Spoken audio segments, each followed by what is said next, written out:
Anyone willing to help take notes in Etherpad? Thank you, Stuart.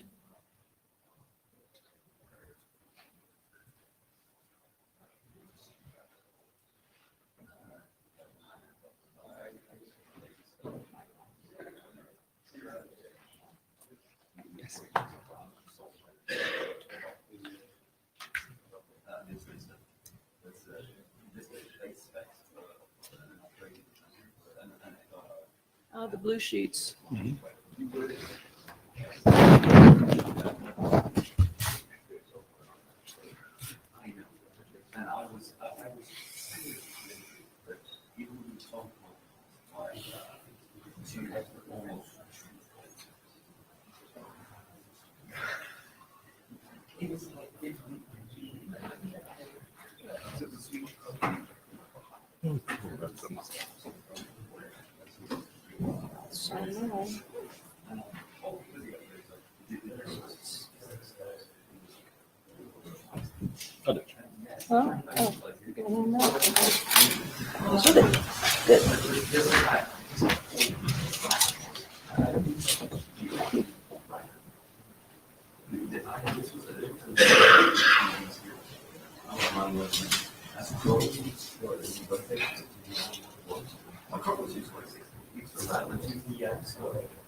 I want to see the next map. Some ridiculous community design for the airflow or something.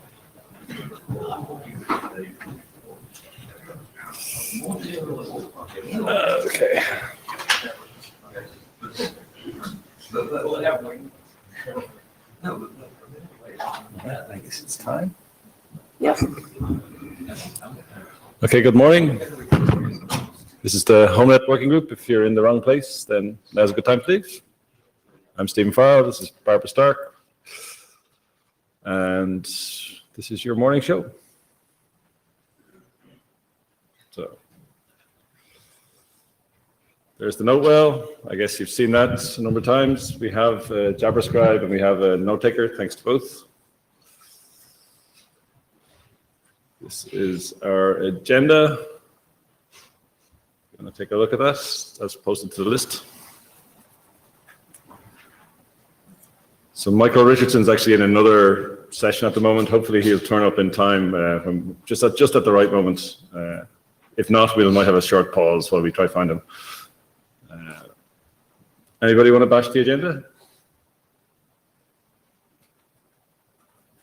No? Good. Ted said something, I couldn't hear it. I'm just going to be really impressed if I go 30 minutes. But Yeah, okay, so we didn't ask for 2 hours and we got 2 hours, but we don't need to use 2 hours, so. Yeah. This is our Administrivia, you should have all that.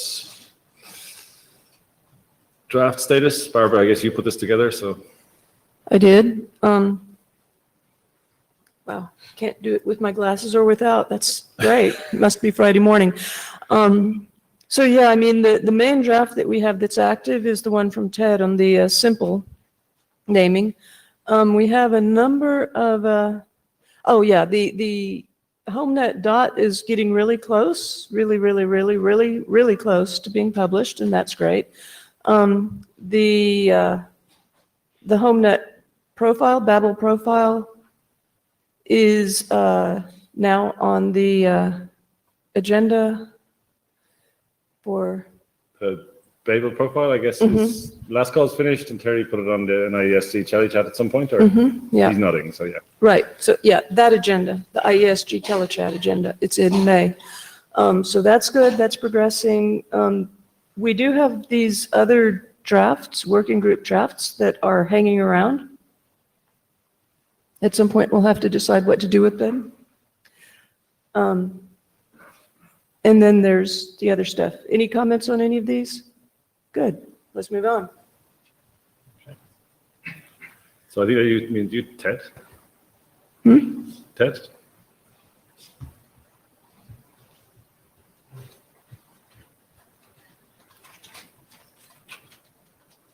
And apparently this is the pink square. all right. I'm trying to give you the entirety of your pink square. I appreciate that. So I don't think the clicker is going to work. Just tell me to scroll forwards or not. Okay. It might. Did you plug it in? Okay. Wow, this is very glary. So I'm here to talk to you about the simple Homenet naming architecture. You've heard about this before. Next slide. Wow, how primitive. There was a bit of a hiatus for me, and not much has changed. But the changes that have happened have actually been pretty substantial. I took a look at the document after kind of a several-month hiatus from working on it and realized that it was really poorly organized and probably quite difficult to follow. I mean, of course, anybody here could probably parse it, but it's a lot of work to parse and it shouldn't be that much work. So I reorganized it, and I think the new organization is better. I'm curious to know if other people think that's true also. I was a little rushed getting the document in before the deadline, and so there are some places where it says things that aren't correct. Sorry about that. That will get fixed in the future, hopefully the near future. It's not the full architecture, and it doesn't require a full service resolver.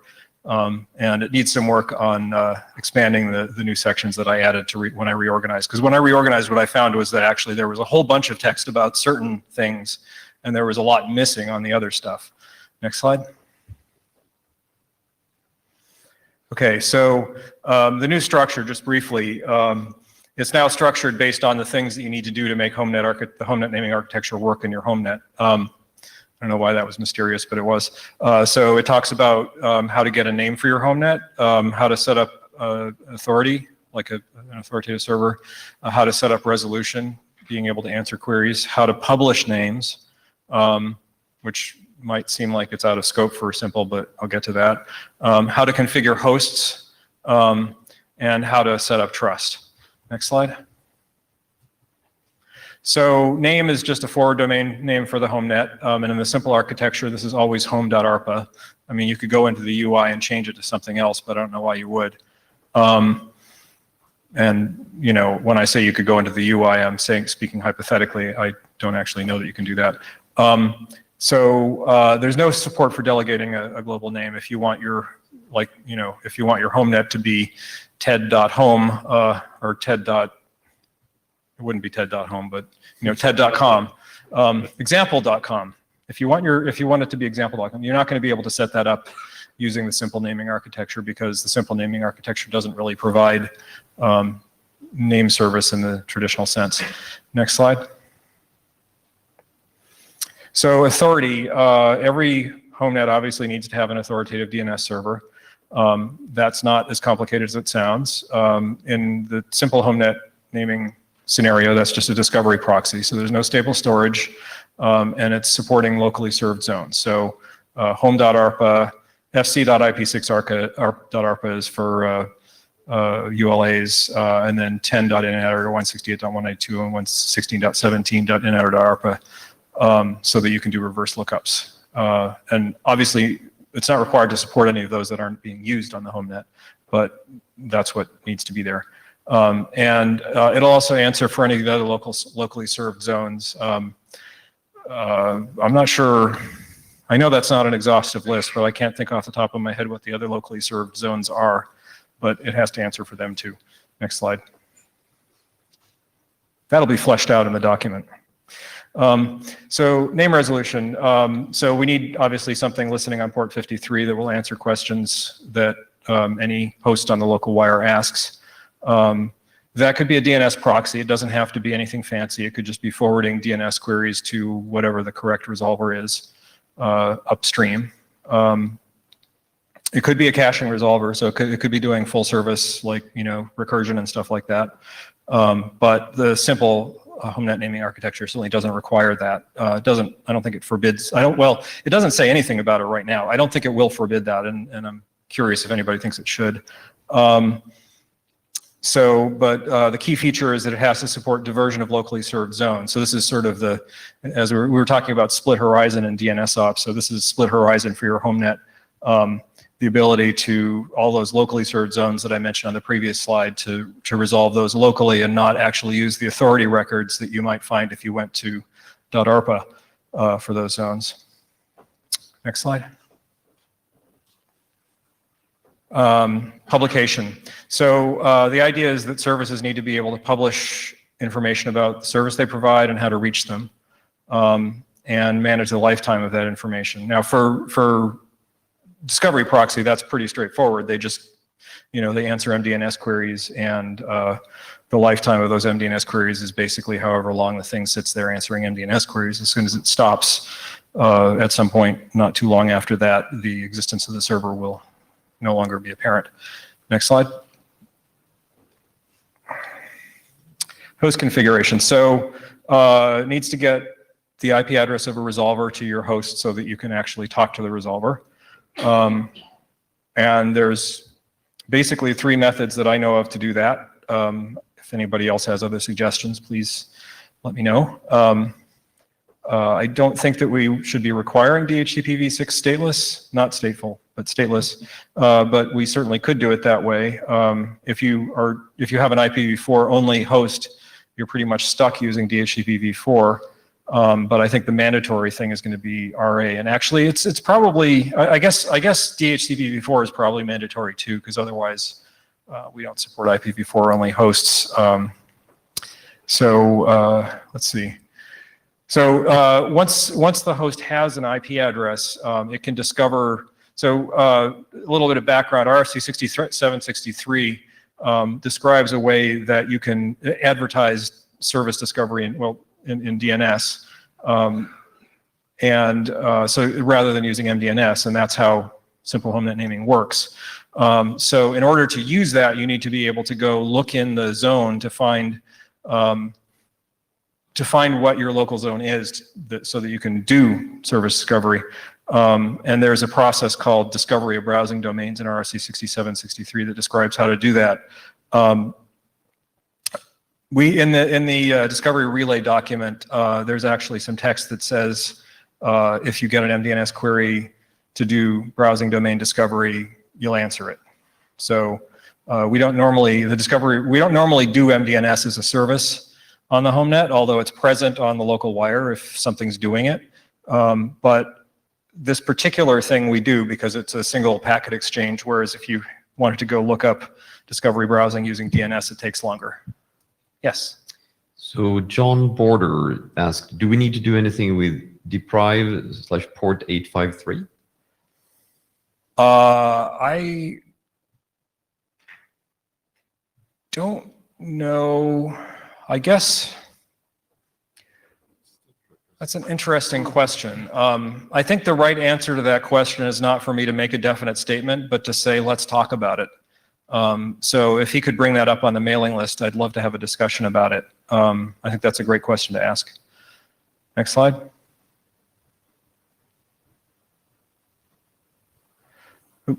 Trust. So on a simple Homenet, trust, you have to have some kind of trust. For simple naming, the only basis we currently have documented or talked about for trust is that the thing is local, and it's not particularly trustworthy, but you can at least trust that it's the local thing. It'd be nice to have something better than that, but for now we're essentially relying on the local link. And my expectation is that the document, when it's done, will be relying on the local link. This is something the working group might want to think about, but I suspect that that's what we're going with.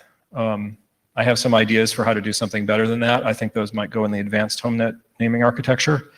If people think that we need this in the simple Homenet naming architecture, let's talk.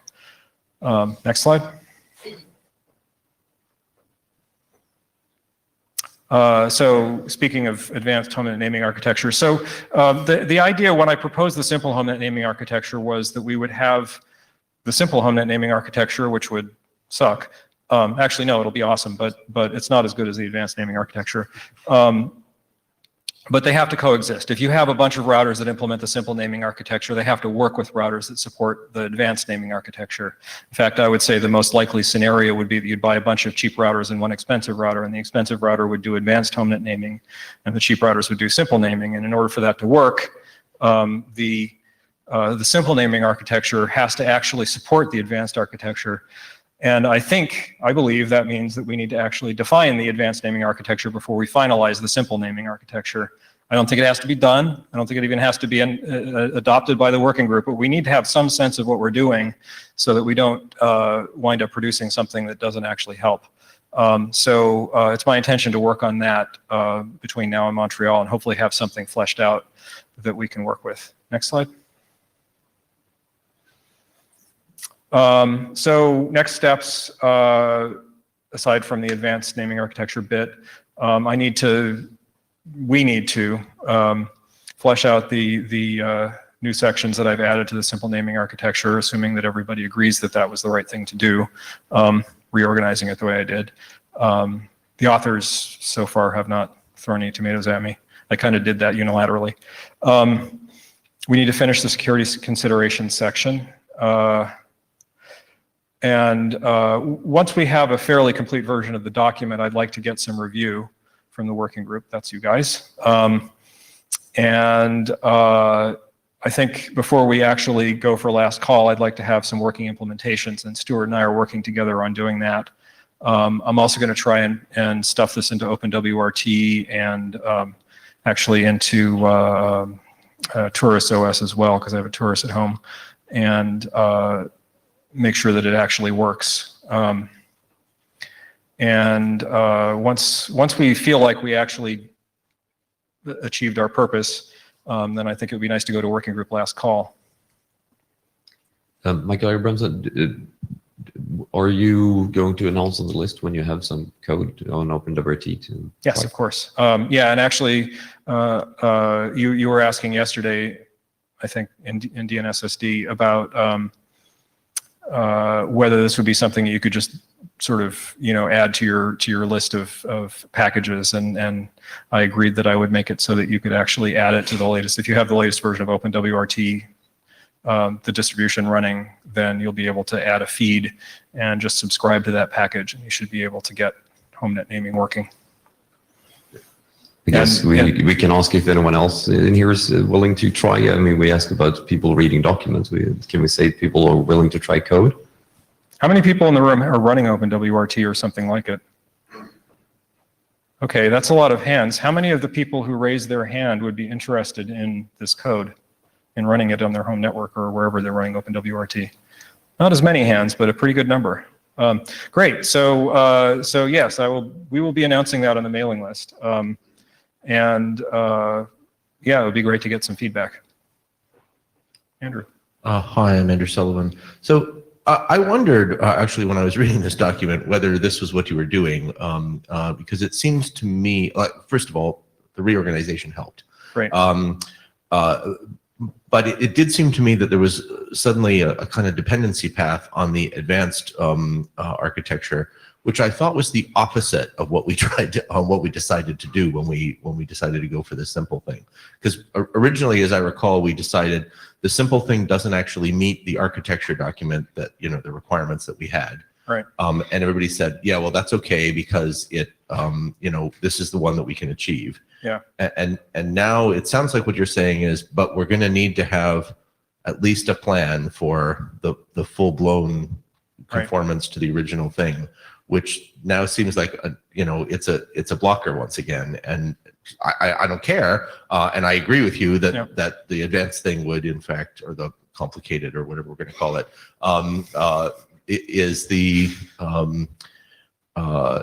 that's the thing that actually satisfies what we said we were going to do, or ought to be.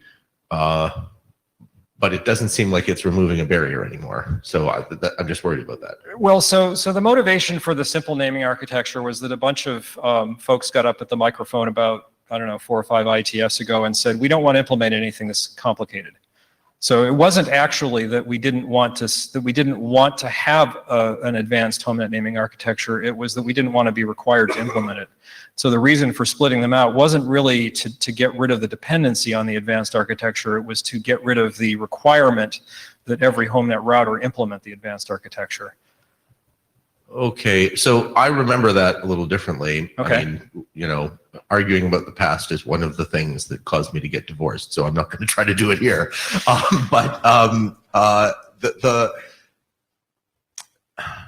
I have the impression that part of the reason people didn't want the really complicated thing was, oh, too complex to implement. Mm-hmm. And part of it was, it will take, you know, 900 years to come to consensus on some of these things. And everybody was tired from the routing discussion. We didn't want to repeat that. Right. So I am nervous that if you actually need something like an agreement about the advanced naming, we're going to repeat that experience. Right. And So it will not be good. So what I said on the previous slide, maybe I didn't say it. Oop, nope. Related work. I don't need the working group to have consensus to even adopt the advanced naming architecture document. I just want to know what's going to be in the advanced naming architecture document with sufficient clarity that I know that we haven't left something out of the simple naming architecture document. And I think that's a lower bar than what you're worried about. Now, All right. maybe I'm being unrealistic. Maybe it would actually be better if we actually finished the advanced naming architecture document before finalizing the simple naming architecture document, but that is not what I'm proposing to do. And that's a debate we could have if somebody wants to have it, but I'm not planning on having it if nobody's going to bring it up. Bob Hinden, yeah, I agree with what Andrew said. I think tying this to an advanced naming document that's going to either never get done or taking forever, it's just blocking progress here. Sure. So I don't think that's the right way to do it. Michael Abrams again. I just wanted to share one of the observations I've made in the last 2 years is that operators are now moving more and more into using OpenWRT and similar kind of distribution.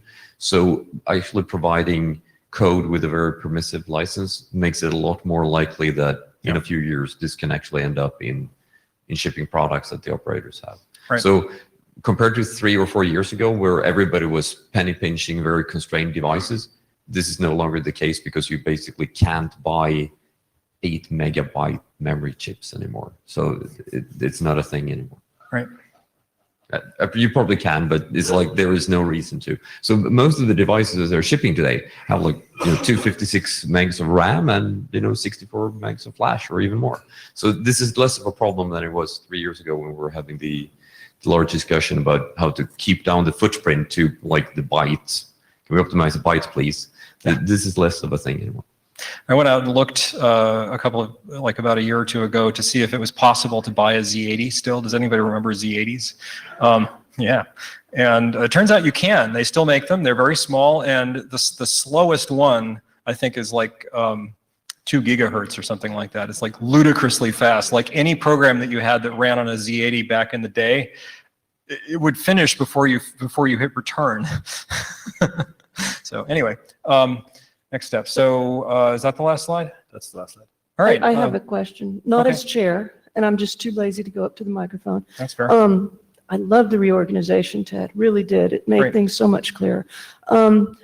What I was thinking about was in the context of multiple routers, which of course is part of Homenet's charter, and trying to understand what will be the interrelationships between the multiple routers, who's going to win, if there's multiple things, delegating multiple things, how are they going to decide who does what? And if you have some that are Homenet and some that aren't Homenet. And I'm happy to think about that myself, but it's something that I was thinking about as I read through the draft. And maybe I'll try to put something together. But That's a good point. We actually need a section in the document that talks about how HNCP works with this, because I think that's the answer. And well, that's only if it's a Homenet router, but well, if it's not a Homenet router, if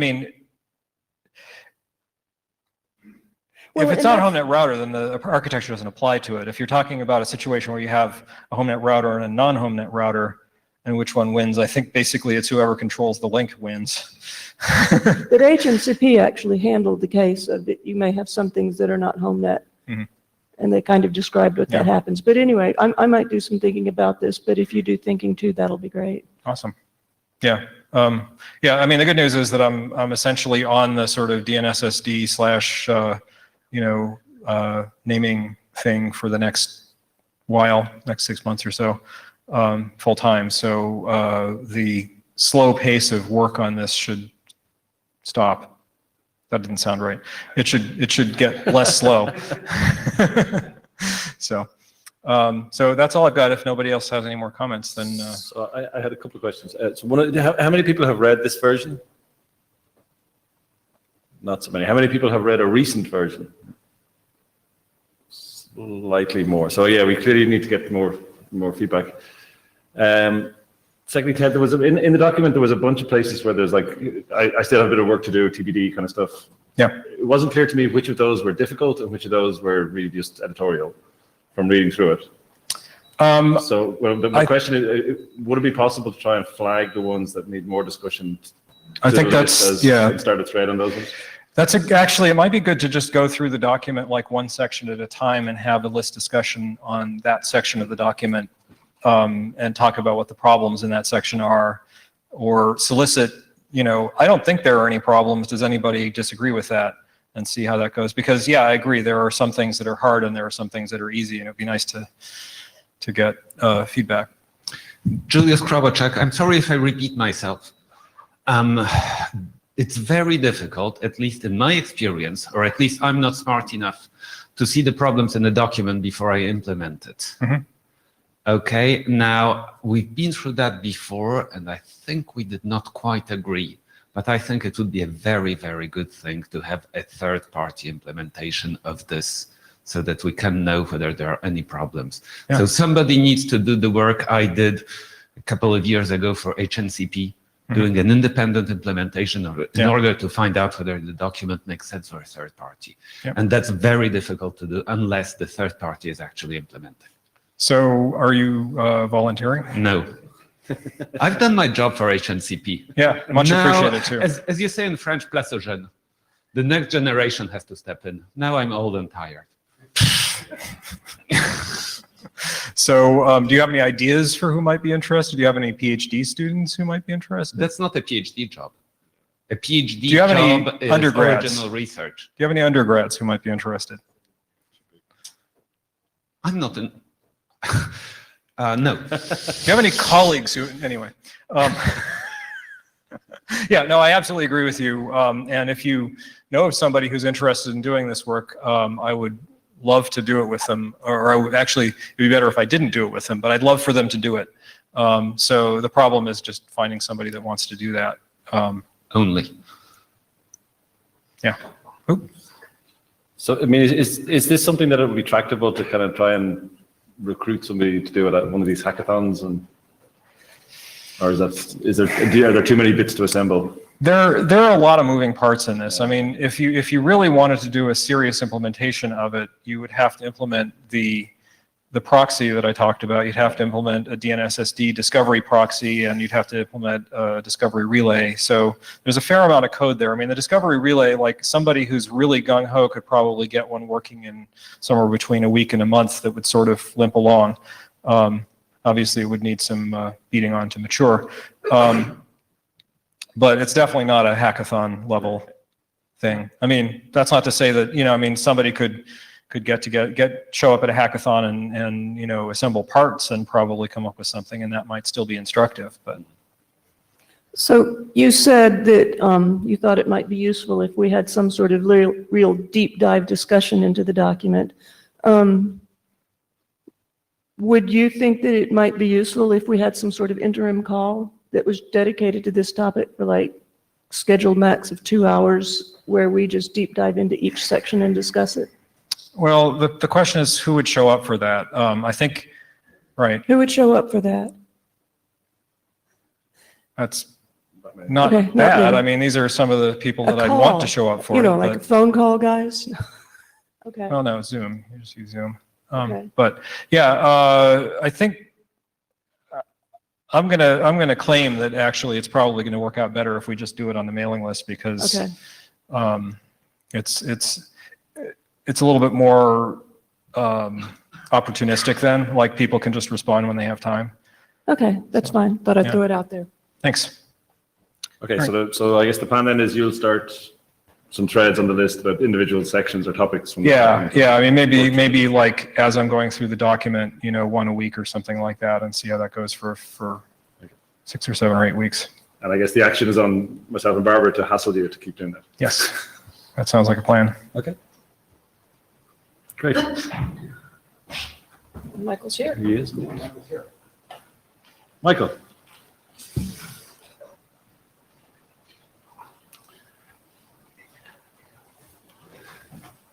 So I'll be your slide scroller for the. Okay.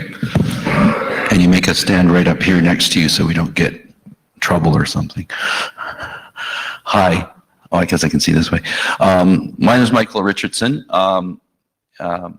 You may know me from TV shows such as Anima and Brewski. I've been doing a lot of work across a couple of working groups between NetConf, Anima, and Sixtish in doing enrollment, what we've often called join, and we've stopped calling it join a little bit because it's confusing for some things that where you join other things in other places. So I'm going to be talking a little bit about the Brewski protocol. That's bootstrapping remote secure key infrastructure. And you can be assured that we came up with the acronym first. And how it might work in Homenet or not work in Homenet. So next slide, please. And apologies, the slide numbers just never seem to work for me. They always, the previous slide has 6 ones and this one has none. So a couple of slides about Anima. And I'm going to try to race through these a little bit quickly because I want to make sure we have time to talk about Homenet issues. So autonomic network integrated model and approach. And essentially what it is it's a way to get rid of having to send people out to data centers to install equipment with serial consoles and stuff like this, such that you can really just for equipment above a certain size, but how small that is, we're here to discuss. You can ship it out and the equipment will discover your network and will join your network and join your domain and get a credential in your domain. And at the end of the day, you'll see it pop up as an icon in your NOC center, even though you've never touched the equipment. And so this is something that, as that human operators used to do through, quote, south interfaces, which often means a laptop plugged into that piece of equipment. And that's just something people don't want to do anymore for a wide variety of reasons. Next slide. So we have 3 basic pieces of the ANI, the autonomic network infrastructure. We have the secure bootstrap, which is Brewski. We have a secure and dedicated, essentially VPN, which is known as our autonomic control plane. And we have a generic signaling protocol known as GRASP, which is not unlike HNCP, but has a different goal in many ways and is more about the content of the negotiation than the transport of it. And we put them together and we get a usable system where we essentially get a management interface. What would have, in times past been a phone line over or some other out-of-band connection, which of course that's all disappeared. So it's only the internet. So if you don't have an out-of-band connection, then you have nothing to rescue the system. On top of this, we run what are called autonomic service agents. And if it sounds a bit like voodoo and hoping, I would say it is a little bit at this point. But the idea is that these are the things that go and configure things, like figure out that you need address space in a particular network, or that this particular installation was intended to be to serve residential customers and it should turn on DSL, PPPoE interfaces or something like that. That's the kind of thing it's supposed to be kind of intent-based. Next slide. So a little bit of what the autonomic control plane is essentially a VPN. It's an IPsec over IPv6 link layer addresses. We build a tunnel on top of that, and we actually run the Rolls Ripple protocol on top of that, which is a nice, simple, lightweight protocol that's not in use in routers otherwise. And one of the reasons to have a different one was because it being different, it wouldn't be subject to what vendors are already doing with something, and they get confused and mix their different VRFs around. So that was a little bit there. But also it's good at just relatively low impact throwing around /128s. We could have used Babel or Babel. I still don't know how to say it right. That was certainly a possibility as well. Next slide.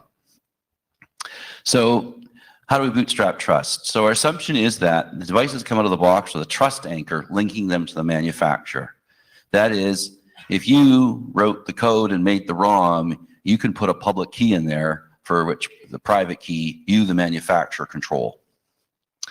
Then the end user convinces the manufacturer that the device belongs to them, and the manufacturer issues what we call a voucher. So that's the piece that actually is across the 3 working groups we're using the same voucher format for between NetConf, Anima, and 6TiSH. And it's in a document called IETF Anima voucher, and I believe it's past IESG last call, and it's in the RFC editor queue. The device, the end result of the device now trusts the end user. So you think, well, why does the device need to trust the end user? I'm interested in trusting the device. Well, the thing is that each one of you decide what network you're going to, with your laptop, what network you're going to trust by clicking on the little Wi-Fi icon. You pull it down and you do something that you might have a certificate to be sure that it's Starbucks or IETF, but ultimately you, the operator, the human, make that decision. So a headless device or a device without a competent manager doesn't know how to do that. Go ahead. Julius Krabacek, what happens if I buy a router at the flea market? We'll come to that. That's a good question. And we don't have a complete answer, but we have a number of different answers. And unfortunately, some of it depends upon what the manufacturer wants you to do. So it is possible for manufacturers to forbid you to buy routers at flea markets, but it's also possible for systems to essentially, once it becomes the first owner's router, then the first owner essentially replaces the manufacturer's identity with theirs, and when they sell it to you, they become your manufacturer. At which point you, of course, receive the device and overwrite that again. So there's different models to do that, and we haven't said a specific thing, but we were very sensitive to the fact that we want to support resale. Okay. On the other hand, there are people that want to know that they haven't got a resale device. So there's a concern there. So it's in our stuff, and we can talk about it, but it's really a bit beyond what I want to talk about at this here. Next slide. So what is the problem? The problem is, how do I get that device onto the network? How do I get it essentially with a local credential in 802.1ar parlance, an LDEV ID? And what do I do this? So next slide, please. So why didn't we use EAP? People have asked us this all the time. Like, oh, that sounds like an EAP does. It says, yeah, and it does a great job if you're already a member of the domain. The problem is they're not a member of the domain at this point. And so you wouldn't even know which EAP network to use and which credential to use on that network. And so you get into an enrollment problem of there. So essentially, this is a wonderful thing, and it's great. And you know, once you have an LDEV ID, you can use this to get on networks, and it's all wonderful. But until you have that, it becomes a problem. And what we saw was that a lot of the people who were coming along talking about this were extremely confused about what the problem was. And it was clear that they were going to be confused if we tried to make an extension to 1X to do this, that we would have weird situations where things just didn't work. Secondly, it appears that architecturally, a number of switching equipment, just the concept that they would be in 1X client rather than an authenticator is too confusing to them. Okay, so we just said, you know what, we don't want to go that way. We're just going to step aside from all this. Next slide. So just a little bit more high level. I want to jump into a little bit of stuff pretty quickly. So as I said, we started with 3 working groups. We have 2 methods in 6TiSH, a minimal version, which is a 1-touch version, and a 0-touch version. And then we grew this yellow slide and this yellow group in the middle who wanted a bit from the 6TiSH side and a bit from the Brewski side. And so we have that. So then I put another box here, you know, let's have another member at the wedding party here, the red Homenet group could have another story. So each of those boxes essentially is another sort of component, and we're mixing and matching them in different ways to make up this process. Next slide, please. So the essential thing is you start with a device. We call it a pledge. If you're a Animal House fan, you'll understand immediately why they're called that. But essentially, a pledge is someone who comes along and says, I agree to do everything that you tell me if you let me into your club. And they possess a certificate, and they come along some network. Next slide. So we have a couple of other terminology that I thought I'd throw here. So we have pledge. We have a proxy. Proxy is a joint proxy is a device that helps the pledge get online. And then we have a registrar. And we started using join instead of enroll. Sorry, we started using enrollment instead of join because join had a different context for a number of people and a different meaning, and people got confused. Next slide. So it reaches out. IP link local. We actually have a grasp, multicasp that happens at link layer. It's not unlike the HNCP meetup messages, but it's slightly different, of course. And the pledge learns about the proxy. Next slide. And then you can see there's it's not, so maybe should have made a deeper line, but from the proxy, it goes through the pink lines to get to the registrar. So the pink lines are our ACP tunnel, and that's how it works. The proxy can be stateless, in which case there's enough information in the forwarding such that the traffic can get back without doing anything. This turns out to be pretty important in constrained networks because nobody wants to build a state table in a device that has only 128, neighbor entries or less. Sometimes 8. Or it can be stateful. So typically a bigger equipment essentially is running a kind of port forward, okay? And we use EST. So next slide. Now there's some stuff in there that we do. We have a provisional state in the TLS connection. We have both client and server certificates involved. Neither party can immediately validate them. And so we have a period of time when the connection is, as we call it, provisional. And then what happens is that the manufacturer issues a voucher. So the voucher says, essentially, to the device, this network is your owner. So it connects, the pledge can validate the voucher because they have an anchor to the manufacturer. And the owner of the network has a public key that's been referenced by the voucher. So essentially created on, do we create it on as almost auditing, okay? We have a lot of text that decides whether or not you can write vouchers that expire because new devices may not have valid clocks. So then we have a nonce mechanism such that we can make sure that the vouchers are fresh in the absence of clocks. And then we have a whole bunch of other discussion about things like, I would like a non-expiring nonceless voucher because I want it for a device that I haven't taken out of the box yet, and I'm going to keep in a warehouse for 10 years and take it out later on, and I can't even know that the manufacturer is going to still be alive for me to get that voucher, so I'm going to get it now when I put it in the warehouse. So a lot of discussion around that stuff. And, and at the end of the day, everyone will be offline in a base in, Iraq or something, right? When you turn on the light bulbs. So we've had a lot of thought about how that works, and we have, I think, a reasonable set of mechanisms. We have to date explicitly excluded bearer vouchers where the pinned domain cert, which is the name of the domain owner, could be blank, right? So we've ruled that out for now because we think we don't want to do the security analysis of it, but there's some awfully good arguments why that would be a good thing. Next slide. Oh yeah, and so we're right now it's signed with CMS, okay, PKCS 7 if you like, but there's a version that'll come out that is probably going to be adopted by Anima this week that will sign with CBOR and COSI. And sorry, encode with CBOR, sign with COSI. So things that Homenet does not need. The ACP is overkill. You don't need that. You're already building a network. You don't need to build a network on top of the network to build a network. That doesn't make any sense. Okay.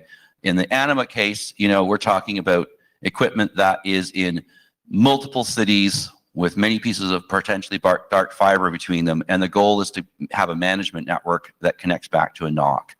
Homenet doesn't have that requirement, so you just use Brewski, okay? We have this intent-based policy that is a bit, I'm going to say, fairy dust. And we had a super working group which was going to make it all concrete, and yeah, it went where kind of predictably. But in any way, the intent, which is what is the network for, is a bit implicit in Homenet. The network is for connectivity of the user. It's really, I mean, if you can say anything more complicated than that, I think you got it wrong. It's possible that the PKI is unnecessary, although I'm prepared to argue that point. You could just use the secure transport that we create. You could just use it to exchange PSKs if you wanted to. Network-wide PSK, that would be acceptable. I don't think it's a great thing, but you could do that. You could exchange raw public keys, although I'm not sure ultimately how that benefits you, because everyone has to have a complete set. And Brewski with the vouchers allows you to make that secure transport, allows you to keep it around as well if you need to. Next slide. What you probably want the vouchers. The vouchers allows you to basically have a statement from the manufacturer that this is your device. We have thought a lot about how you are going to buy a device at Future Shop or Walmart or Amazon, bring it home, and convince the manufacturer that it's your device. So we have these things that's called audit logs, and essentially what the manufacturer says is the first person that comes along to claim this device is its owner. Simple. And if someone else comes along and would like to claim that device, what they will find out is it's been previously owned. Is that okay? Did the person at the flea market load it with Trojan software? I don't know. Okay. If you did a factory reset, the manufacturer is still going to have a record that it was owned before. Are they going to issue a second voucher because for a different person because they say, hey, maybe the device is stolen, or maybe I don't support reselling? Well, that's something we didn't decide, but we're enabling all of those decisions if you want to make, the manufacturer wants to make them. I don't know if you're familiar with MUD. So I believe it's in IESG, Terry, do you know? I think it's fast IESG. Yeah. So this is a ops area submission. Manufacturer uses description specification and essentially allows a device such as a printer to say, I'm a printer and I have absolutely no business talking to an IRC network, right? At most, I will talk to this one host at one place to get my firmware updates, and everything else is nonsense. So please, Mr. Firewall, if you see anything suspicious, it's a problem. So that's something that I think is going to have some traction, and we have some integration back and forth where the MUD URL specifies our MASA, which is our manufacturer URL, and there's some connectivity back and forth there. As long as the router, the edge router, is going to acquire somehow the MUD information, well, in the process of doing that, you can essentially do all the enrollment as well at the same time. There's some manufacturer involvement. I think that's useful and important. I know it's so hard to get them to ship firmware, period, but if they're going to support any of these protocols that we're defining right now, I think that it's going to be helpful if we have ongoing involvement. We do have some push button type extensions where you could do some reduced operations, the whole I push 2 buttons and this kind of stuff. We wouldn't describe those mechanisms, the specifics of them, but rather how they fit into our protocol. Where do they go into the process? So there's a reduced security process. Next slide, please. So what's the challenges, right? So Homenet is explicitly a non-professionally managed network. Well, so in Anima, we said we only deal with professionally managed networks. And that was to exclude us trying to boil the ocean of the Homenet problem as well. And so what is Homenet's really problem is it's quote unprofessional. Is that the opposite of professionally managed, or amateur, or just is it unmanaged? It's, you can pick different words for that, but they have actually, the one that you probably matters is that if there's infrastructure required in the Homenet, it's probably very hard to get it independently funded. Whereas in an enterprise, if someone says, to deploy these 1,000 phones, I need to have this infrastructure, this other system. People are like, oh yeah, okay, that's amortized over 1,000 phones. That's okay. It's cool. I got that, right? I need to have servers. I need to have backend. I need to have directory access, that stuff. But in the Homenet, you're like, well, I just want some more disk space on my network. Why do I have to buy this other thing? I just want, better connectivity in the upper bedroom, right? Why am I buying anything else? So I think that's the real challenge, is getting this piece. And I think it's the same problem for the DNS and the other stuff, is how do we get that? And I know it's a layer 9 issue, and we're not supposed to talk about those sometimes, but if we don't know who's going to run the system, then I don't think we can design it properly. And I think that's really important. So is there a PKI? Is it randomly replaced because people just, pick equipment off the network and shove it in the garbage and buy something new, right? That happens, right? I don't like it. I watch people's perfectly good TVs go onto the curb that way. Well, what if the PKI was in their TV because that was the machine that had the best user interface, the biggest screen, right? And the TV doesn't leave the house. It's a really good place to put your PKI. It's not supposed to leave the house. All of your other devices are mobile, right? So maybe that's a problem. His and her JRCs, right? We had the example, Fred Baker's original document about, how he and his wife were not allowed on the same network and couldn't share the same printer because they worked for different companies and stuff like that. So we may get into that problem. Finally, we have the interactions with so-called smart home. So I think that's going to be a problem going forward. We're going to butt heads against the other people that also want to invade the home and do things and put infrastructure. And it might actually be good if we actually have an answer that says, well, actually, there's an IETF spec on how to do the rest of the stuff, and you're actually already doing it. So either you have your registrar, or the Homenet has its, and you pick one or the other, and that's it. And everyone's happy at that point. So, and then it's possible to put the registrar in the cloud. I don't know exactly how to do it, but I have some ideas, and I think it could work. What's the next slide, please? I talked about that. Let's go on. So one idea is, you may have heard of the Hub of All Things.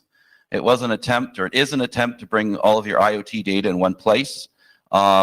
They've, in the last 4 years, had some pragmatic things that they're now doing some other type of privacy, your private data collection, but they want to get back to this. And fundamentally, they want to put a box in everyone's home that collects everyone's their data for them, so that they own it rather than other people.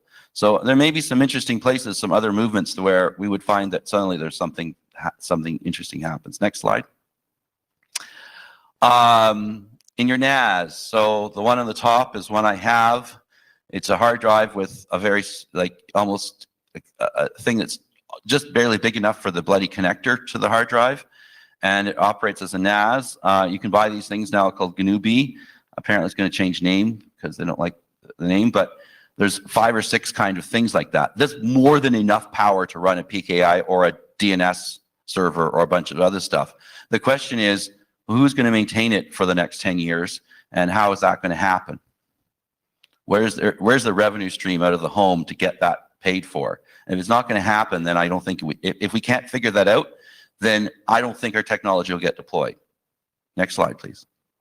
So what do I suggest we do? Lots of layer 9 problems. Well, you could help us finish the current work. Reviews are, of course, welcome. You could read it and see if we have must-nots that would upset you. That if you were going to apply the document, this would be a problem. Shoulds are not a big deal because, if you write a profile for Homenet that says, do this, and we said you should, don't do this, and we said you should do that, I don't think that's a problem. Next slide. So we could write a profile of Brewski for Homenet. I don't think it would be that hard, because I've written a couple already. And I think we would have to make a couple decisions, like what kind of vouchers do we want, and that kind of thing. And I don't think I think it would be relatively easy to do it. And we could easily get to a point of doing something interesting at one of the hackathons. Whether it produces useful code for that could be shipped, different question. But we would have to decide a couple things about the joint proxy and some other stuff. And it's possible we don't need joint proxy, that ultimately connectivity when the HomeNet will, the HomeNet is flat enough that it doesn't matter, but maybe that's not the case. Next slide. So what do you do if you're a Brewski happy HomeNet device and you get deployed in a network that doesn't have it yet? What is your fallback? How do you find get connected? So you could go netconf zero touch call home. That's fully in our space and is really aimed at this kind of stuff.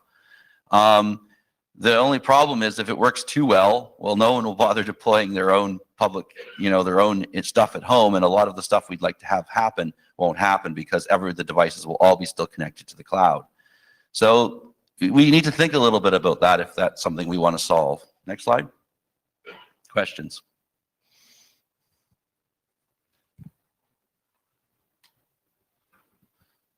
Ted Lemon, thanks for preparing this, Michael. This was really great. I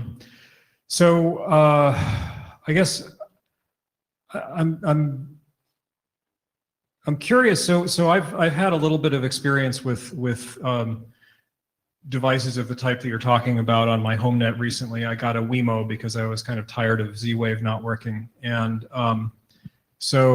it'd be interesting to talk about the various problems with the Wemo registration process and how this solves them. So I don't know if you've ever played with one of these devices, but when you get a Wemo, basically it creates a Wi-Fi network and you have to join it. And oh yes, okay. So same with Chromecast and a bunch of other devices. Yes. Right. Yeah. Well, with Chromecast it's kind of invisible, but with, I think. No, first time you have to join its network, and then it will join yours. Okay, I don't remember that anymore, but it's been a while. But anyway, that's how it was with the Wemo, and it was, it was kind of a pain. Does Anima provide a better answer to that problem than what Wemo did? So, we actually have a document of there is a individual submission into Anima about 9 different ways to do Anima over Wi-Fi in a zero-touch way. Mm-hmm. To me, the most obvious way is you join the ESSID called Anima, which is unencrypted, and do stuff, and then you get the right credentials and join the right network. Mm-hmm. But there's about 150 other 802.11 ways to skin this cat, and some people have decided to at least write them down so we can taste test them. So at the very least, that process that you went through with the Wemo would be the Wemo joining your network, whether it might not be your real network, but and that would be standard so that it would be real. And you wouldn't have to be, I need to disconnect my phone or my laptop from my network, join their network, figure it out. But now I can't read the manual because I don't have internet anymore. I have to switch back again. I went through that, right? Yeah. I'm like, this doesn't work, whatever. So at least you would be interacting with your registrar to authorize it onto your network, and you wouldn't have to worry about connecting to it. So I think that would be an improvement over what's there. Mm-hmm. Okay, that's my take. So this isn't really a question that you need to answer, but I'm asking it naively just in case you happen to know the answer. I know there's a thing called AOSS, which is a bit sucky in the sense that it uses ARC4. Is Anima doing something similar to that, or is the Anima network just like wide open? Because the way AOSS works is that it's only present when you enable it, so it's not just always sitting there. I don't know what AOSS is, so I can't answer the question. Okay. Michael Abrams, if you go back one slide, just since I was talking about the stuff that is in OpenWRT. ZeroConf, zero touch, call home. So this is almost done, and this call home, there is already in OpenWRT, doesn't have many plugins, but there is already something you can install that does the call home. So this is for the router to call its home, not for the router to facilitate other devices calling home, right? So yeah. We were missing the NMS end of that. I don't want to say server and client because then people get confused. Yes. Tend to use NMS. And for the router calling home part, right, there's also TR69 or 79, I can't remember which one it is, and that is also widely used. And it's not dissimilar, but it's very much only for the CPE to ISP state, right? Yes, so I don't care about tier 69. Yeah, I know you don't We exactly. don't have to talk about We don't that. have to talk about it. All I'm saying is that But I would like to say, if we're going to have multiple routers in the home, multiple devices, yes, this is one way of doing it. Also wanted to just comment on like the getting stuff at the flea market and so on. And I think we've seen that with mobile phones and so on, having vendor lock-in and someone owning it is crucial to stop theft and robberies and so on. But for home equipment, I'm not sure that the use cases there compared to the downsides of screwing it up. I mean, you can go to if you buy an expensive mobile phone, the vendor kind of supports you when you go there with your receipt and say, I would like this unlocked. But when you go there with your $30 or something else, I think the vendor is not going to care to try to transfer that voucher or ownership. So for this space, I would say, yeah, factory reset is factory reset. right. So that's exactly. So I think that there's a wealth of different things, and I think we can write, we could write what are really layer 8 documents about, how this works, and that may be valuable. But for the moment, essentially we support whatever model the manufacturer wants to do, and you can also have the model that once it becomes your device, it's fully your device. You can load any firmware at all. If that's the model, then you become the manufacturer for the next guy you sell it to. Right. Pierre Pister, Francisco. I'm sorry, I haven't read the draft yet. It's a bit long. And I'll go to that later. First, from the deployment and operational perspective, I think relying on the manufacturers to provide such service is a bit optimistic. I can understand how it will work when the manufacturer is Cisco and you paid multiple $1,000 for your device, so you have a very good support and people operating it are actually certified. They had hours of lessons to know how to do that. For someone in a home, I don't know, like you're supposed to buy your device, plug it in, and at that point the first assumption is that internet is already up because you need to call the manufacturer. Right. Yeah. If it's not, well, then the provider is going to have a call. And so either the manufacturer who sold the device $30 or the ISP who sells a service very low cost as well is going to have a call, and they don't want to have such calls. And then the second point is that we, a few years ago, no, like a couple of years ago, we had a proposal to secure HNCP. It was certainly not perfect, but it was implemented, and it was way shorter in terms of specification. So my worry is really that it's going to be your proposal, although working, would be very complex to implement, very complex to operate and deploy, too expensive.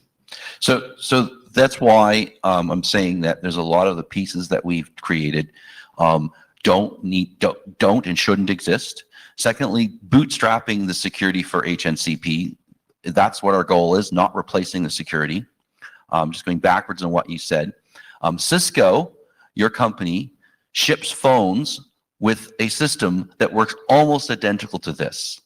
And it's based on this, a lot of this concept is based on that. So at the phone level, now these are not, $20, SIP phones. These are $150 SIP phones. Well, at least that's the retail price, probably much less when you buy 1,000. So those are already doing that. And I think that the reason for doing that whole process is to reduce the support load of deploying that many devices. But you're absolutely right. So if you're going to call home, you need internet up. You need to be connected on the network. And that's the whole problem. We're trying to get the device connected enough such that we can actually talk to it enough to do something. So you're completely right. Call home totally fails if the only way to get on the network is Wi-Fi, and you need a password to get on the Wi-Fi, and there's no interface. So that's why we get into it creates its own network. But I think that it's possible to create things where it does work, and it works even though you bought the device at the flea market or through 6 different levels of reseller. Okay, I live in a branch plant country where whatever number of resellers there are in the US, we always have 3 more layers. to lose our sales receipts, right? So that's the problem, is it's very hard to get a relationship with the manufacturer directly. And so we have a number of proposals to make that work, such that the manufacturer doesn't have to take those those support calls, because we eliminate them, I hope. So just to clarify before I let the other people speak, the draft I was talking about was taking care of the bootstrapping as well. I would suggest that you explain, maybe in a further presentation or draft, I don't know, how this could work with something as simple as a password, or, as you mentioned, a button to press, because for now it doesn't look to me that it's sufficiently simple to be used for any kind of user. Okay.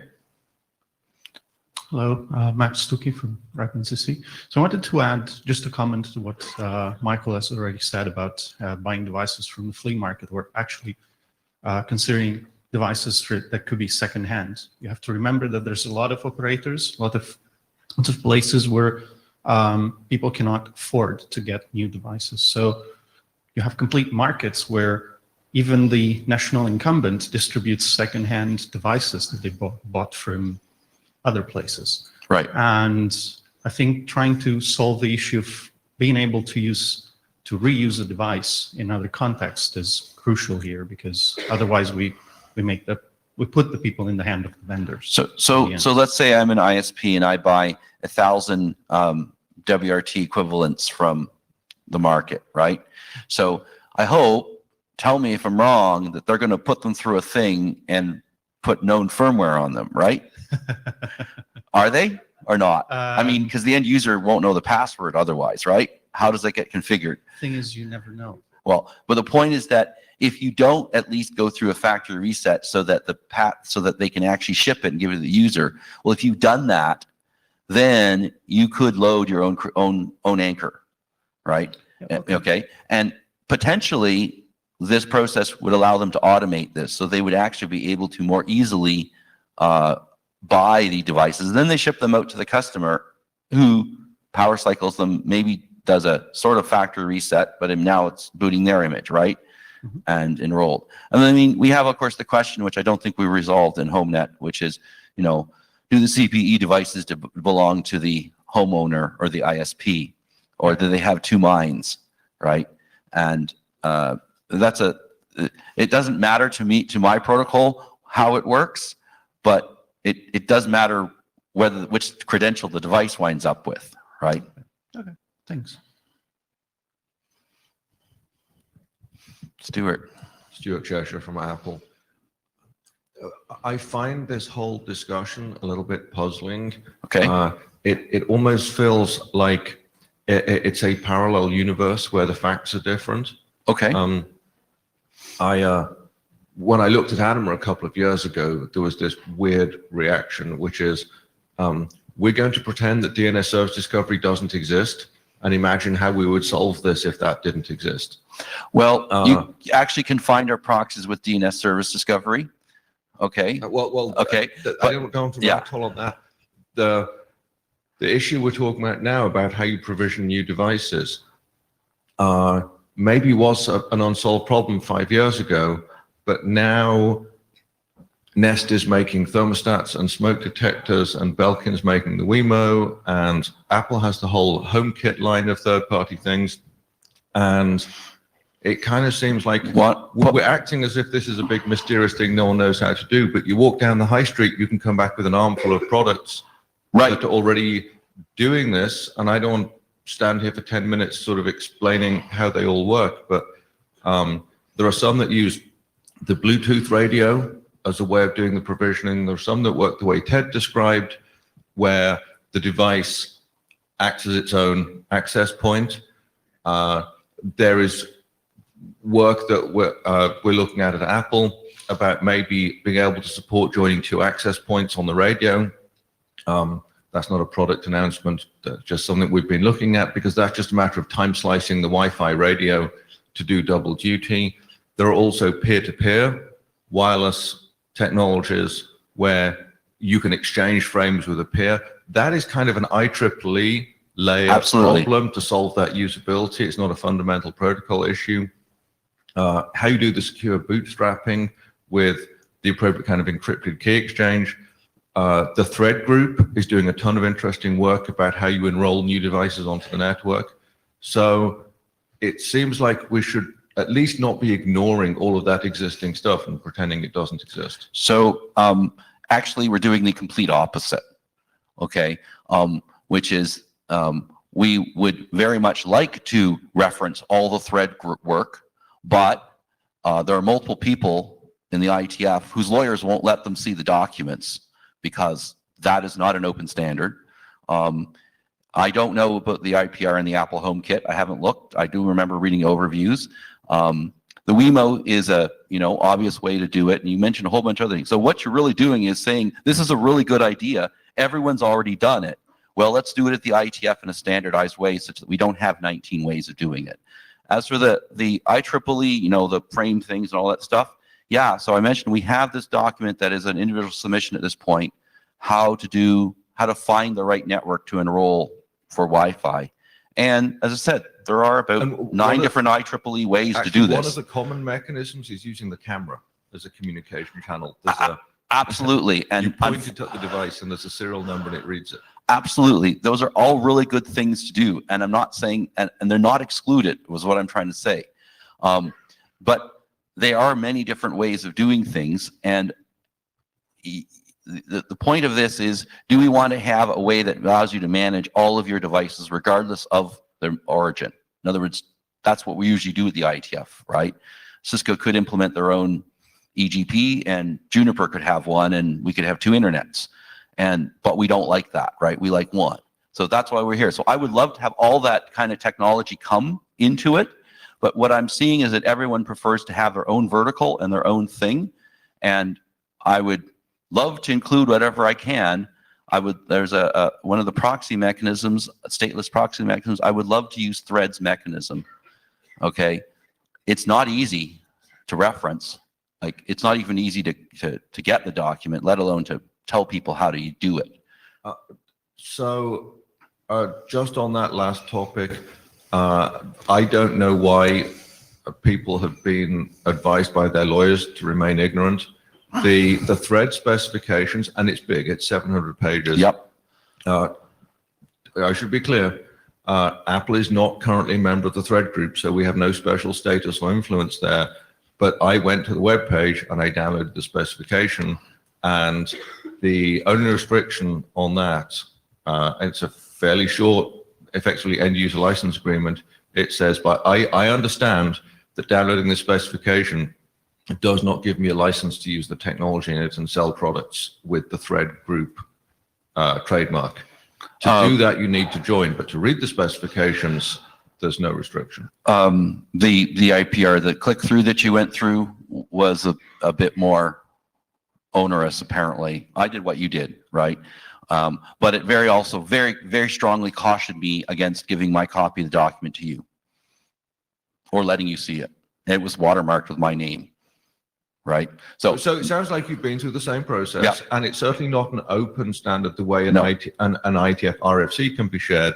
Right. And I'm not here defending the thread group, but it is not as onerous as it sounds like some people are making it out to be. I would really prefer to reuse particular pieces of their technology for particular things. And it would be lovely to, as you said, we have to become a member of the thread group if we want to call it that. But there's some bits and pieces that would be really nice to reuse because, there's just facilities that may be elsewhere.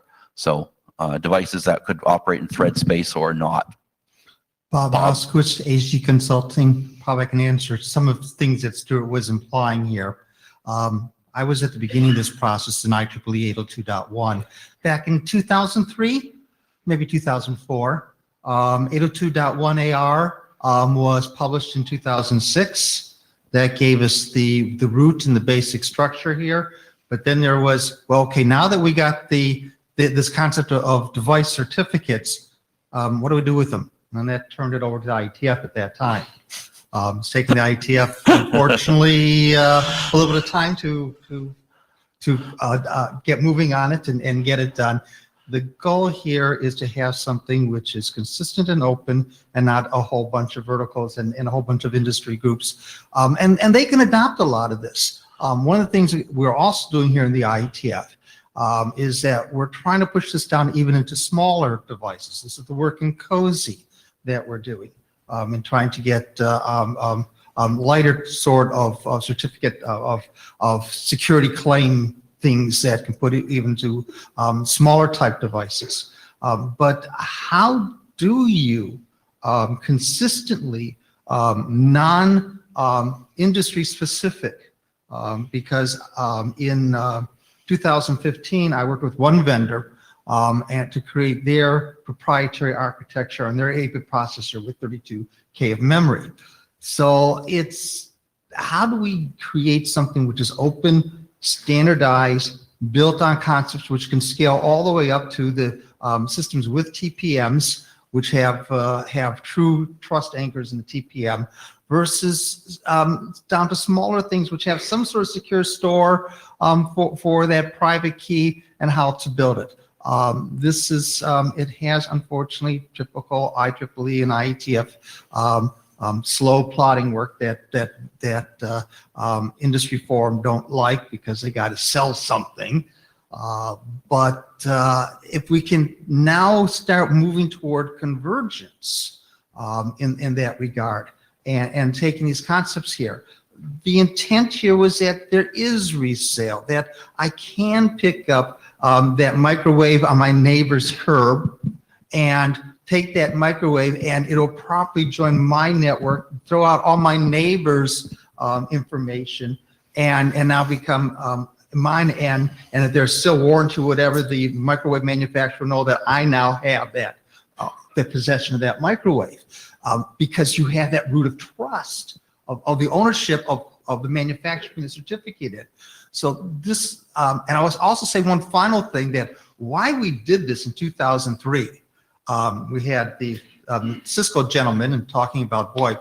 It was Cisco and Aruba who got so badly burned with their firmwares and configuration files being overwritten and the attacks against them, no way to validate them, that the original 802.1ar driver was Cisco and Aruba, that we had to do something back then. But it has been, unfortunately, it's a long time coming. And but I think we're now to the point where we have a full ecosystem which can really benefit. And now it's the challenge of the IETF, hopefully, to get the broad adoption, to get all these different enclaves to say, well, how do we get to a standardized approach? So Homenet is the most difficult enclave because, you know, in the enterprise ISP anima space, we know there's a management, and they have a very strong relationship with their suppliers to be able to do things with them. In the 6-dish space, it's IoT, but it's industrial IoT, where again there is a very, very strong relationship and a sales channel force to make things happen. And so we knew we could solve certain problems that way. So Homenet is this essentially Wild West, right? You go to any manufacturer, including the curb, and hope something to work. So it's the most challenging space, and it's frankly the way we stayed away from it. We said, look, we can't solve your problems. It's just going to be boiling the ocean. But at this point, we have a couple of ships that you might want to consider, okay, in your ocean trek, and they may or may not help you. All right. I think it really can make, I have a strongly biased view in terms of my home network, since I set down my first breadboard back in 1961.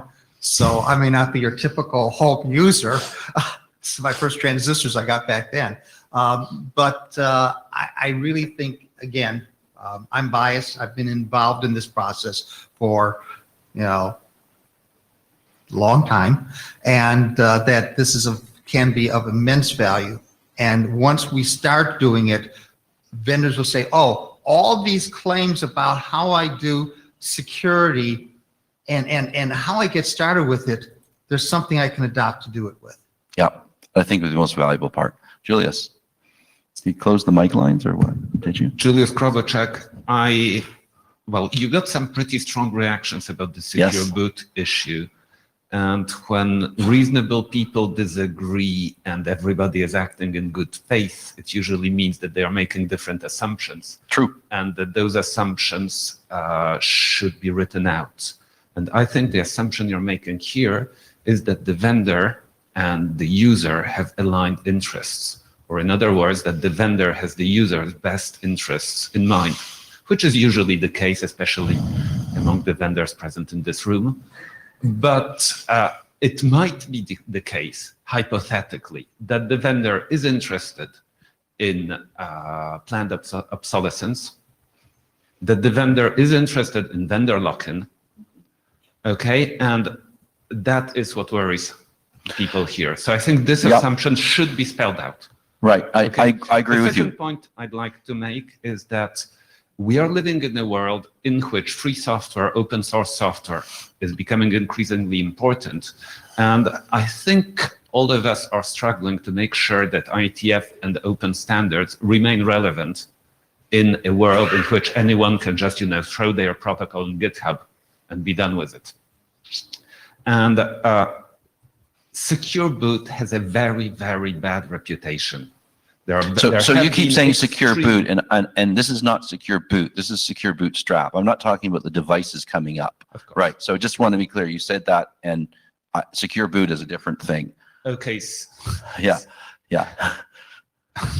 Just. I think we're speaking of the same thing. Whether you're booting an OS or whether you're bootstrapping your network, doing it securely is pretty much the same problem. I agree they are very related, but I think they're very different pieces, different problems because of what you just said, the interests of the vendor and the firmware maker and the influence of open source and things like this. I think those are very different situations for the bootstrap versus the boot. So if you allow me to conclude, the fact that here what you're doing is proposing that the vendor has a say in how you use the device even years afterwards is something that is a very good way to make sure that in the free software community, IETF appears like the tool of the vendors trying to regain control of an internet that the vendors no longer control. I totally get you. This is not something that we want I to... totally get you, and I think you're completely correct about that concern and that potential space. And to be honest, it keeps me awake at night. I think, am I acting for the devil here? And I think, how can I moderate how can I make options such that users still have some control and retain ownership of their devices, and yet it's easy, right? So I get what you're saying, Julius. Okay, I really get it, and I think it is a major tussle, and I don't have a solution to it. Okay, I think we need to get towards wrapping this up. So if you can be brief, Bob, please. I'll just real quickly, we discussed this and we thought we discussed this back in 2004. This is, if we had this trust of anchor by the manufacturer, because it's the way to bootstrap it, sometimes you don't want that. So the implicit part of the LDEV ID is that if you have a different mechanism in which to enroll that does not use the IDEV ID, and it's kind of in here, you can then use the LDEV ID totally independent of the IDEV ID. But this is something that they will have to do. It's not precluded necessarily from technology, but it's this whole thing of how do I get a trusted boot? I have to go back to the manufacturer. And that becomes a hard social problem. So thank you for your time. And I know you had another section on this, right? Okay.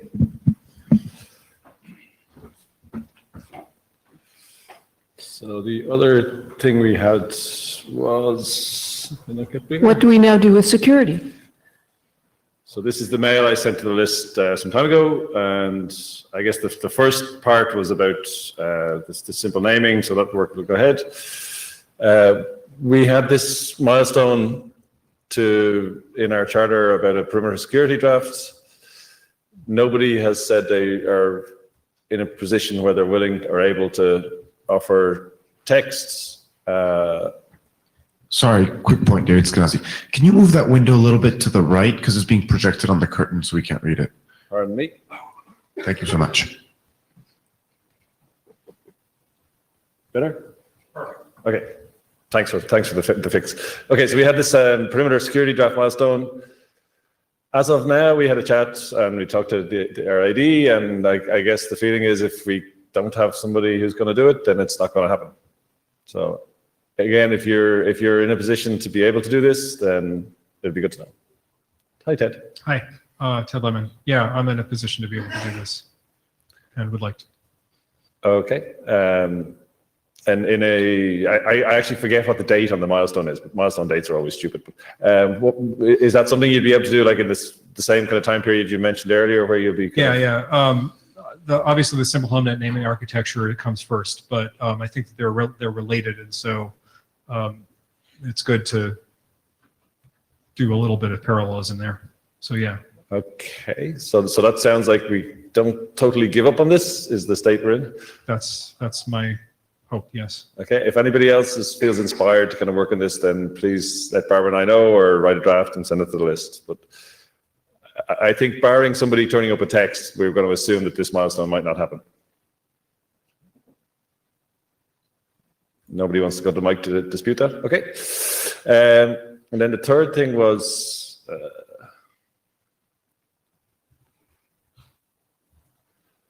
that on HNCP and Babel, there's some work ongoing in the Babel working group on DTLS and or other things. Maybe it'd be nice to get an update on anything that happened there this week.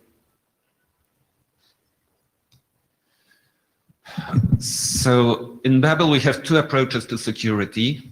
One is simple symmetric keying using HMAC. And the other one is David's idea, which uses DTLS. So they have different trade-offs. HMAC is something simple, something that you have a chance to review before you retire. While in the case of DTLS, you make crypto somebody else's problem by pushing it into DTLS, and you get all the features of DTLS.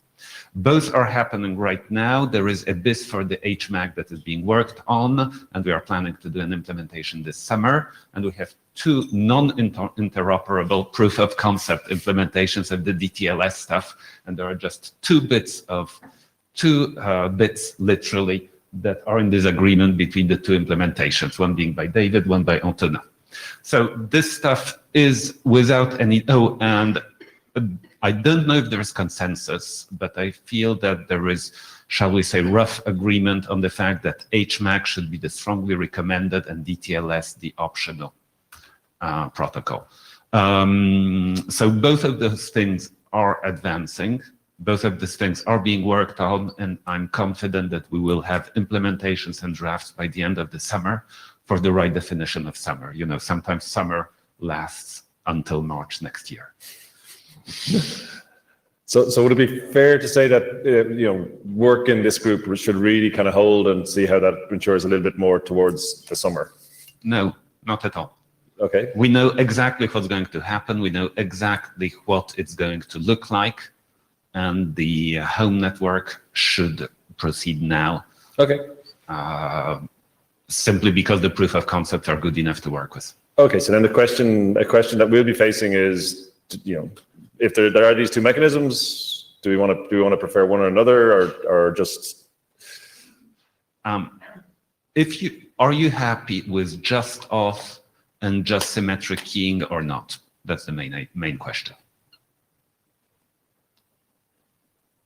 If you are, then HMAC is fine. If I you could need more, suggest- yeah. Sorry. Another question would be, are we happy with Babel making the decision as to which is mandatory to implement? In Homenet? Mandatory to implement on Babel, and it just is inherited. The David Skenazy, Apple, I don't think what is mandatory to implement in the Babel working group is necessarily important here. I think the profile for Homenet should define what we're using for Homenet, because we've been building flexible things in Babel. So if your use case has a single symmetric key for everyone, we can do that. If your use case has a certificate per router, we can do that. I think Homenet needs to define the kind of the root of trust, and that was great previous conversation. Once we have that, then you can pick which Babel security mechanism you want and say that is a must implement for Homenet. But to echo what Julia said, we should still make progress into defining that. What kind of keys do we have? How do we get them in Homenet? Because yeah, the progress we need to make in Babel are like, we're talking like mundane disagreements like port numbers. They're completely irrelevant to the security discussion. So we should keep forging ahead in Homenet to decide how we're going to key this. Okay. Pierre, I think based on what Julius just said, we are in a great position to work with Babel. I'm very happy with the HMAC option because we have, the working group needs to focus on securing HNCP anyway, or improve the security that is already defined in the existing document. From that standpoint, it's a piece of cake to just create a key that is shared between the nodes using HNCP, propagate that key using HNCP, and provision Babel with that key. Whenever there is a node that would need to be to leave the network because it has been compromised, we can generate a new key. Ted Lemon. So I guess what I think I just heard is that we've abandoned the idea of doing pairwise symmetric keying.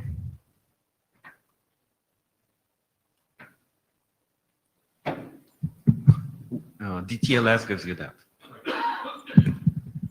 With DTLS, you get whatever your DTLS implementation is able to do. So we are doing DTLS, which gives us that. But Ted, maybe you're taking somebody's comment and assuming that that is something that has consensus as opposed to just an individual comment. Right, yeah, no, that's what I'm asking. But I'm talking about the way you asked, not really what you asked.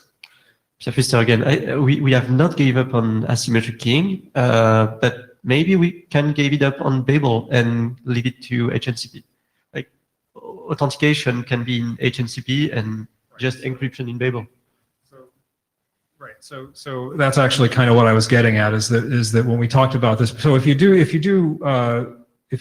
asymmetric keys in HNCP, then you can allocate pairwise symmetric keys using HNCP for Babel. But if Babel doesn't support pairwise symmetric keys, then you can't use them. No, it supports. Not pairwise, network-wise. Well, what's the point of that? Then you don't have security.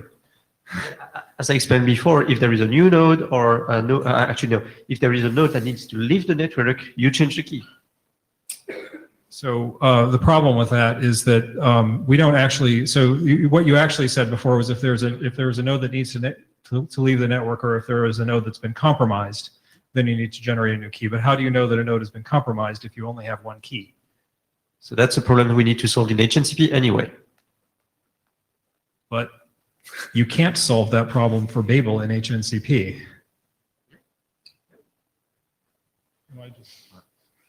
David Skenazy, Apple. To answer Ted's question, no, we're not ruling anything out. As the exchange just proved, we need to figure this out.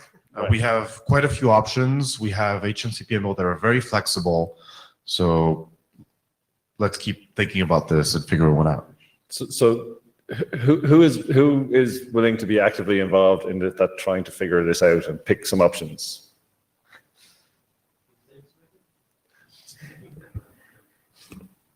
So I only saw two people raise their hand. Is that the only two? Is it okay? Three? I'm interested. Yeah, no, well, I guess. So I guess if we should have some mail discussion amongst those people to try and, not as a design team, but we'll just, let's say, just have a few people have a chat and see, can they initially come to some proposal and then bring it to the list? So just a little note of history here. At, I believe, the Singapore IETF, in fact, I know it was the Singapore IETF, name blank failure. Some person. Apple security guy, Chris Wood. Thank you. I'm terrible with names. I mean, anyway. So Chris actually wrote a document that talks about how to do pairwise symmetric keying, and incidentally, TLS. Of course, TLS was already there, but that was kind of there was a little bit of a clash in terms of goals there, but there was actual work done to solve the pairwise symmetric keying problem that got. I think the outcome of that was that we concluded that it had been unnecessary. But it sounds like because Babel already had that, but now it sounds like Babel doesn't already have that, so maybe we should revive that document. Julius? I have a slight feeling of déjà vu here when we are speaking about HNCP security. I would suggest that perhaps the discussion would be more productive if it happened around code. I agree. So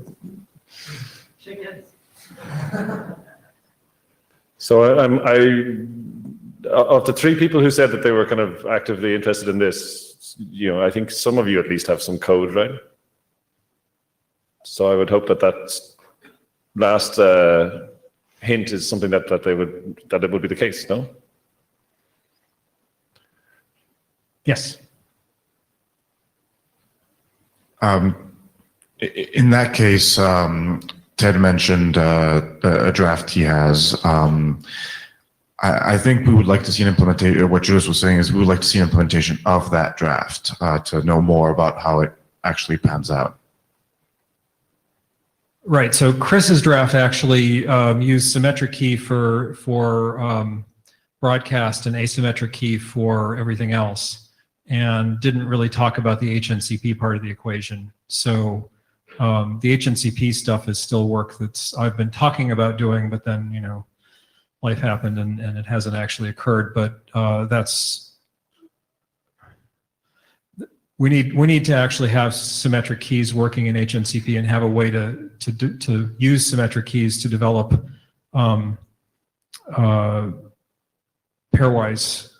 asymmetric keys working in HNCP, and then have a way to develop pairwise symmetric keys using HNCP, which we don't, I think, currently have, unless I'm vastly mistaken.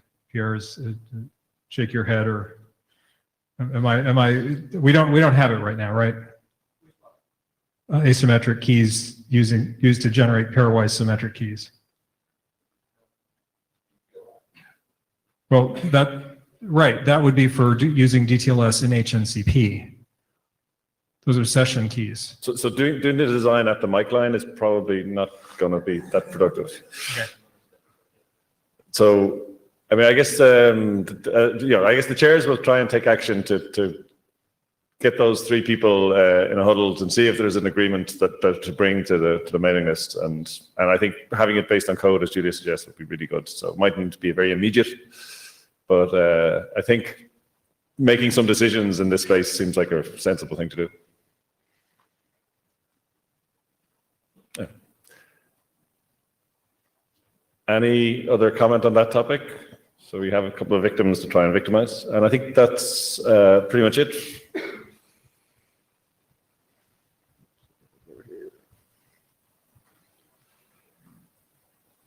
So I think we're at the any other business part of the agenda. Is there any other business? Gone. Thank you.